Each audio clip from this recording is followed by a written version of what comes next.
Gidayo gihapon ang Christmas symbol sa Tangub City bisan pa man nga milabay na ang Pasko. Apan nabatigdan nga dili na kaayo daghan ang musuroy aron mutan-aw sa mga Christmas symbols nga mahimutang sa Tangub City Plaza.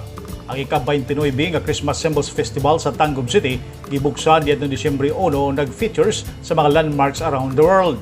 Sa wala pang pandemya, daghan ang musuroy sa mga dapit alang sa pagtan-aw sa higanting mga Christmas symbols.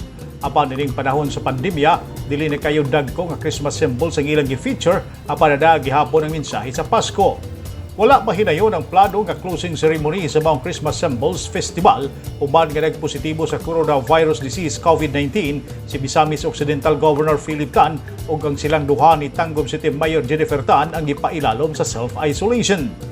Sa pagkakaroon, wala pa'y update ng gipagawas ang Tangub City LGU kung kano sa ihinayon ang closing ceremony ni Ini. Alang sa Newsline Philippines, Neptali Batolino, stay safe.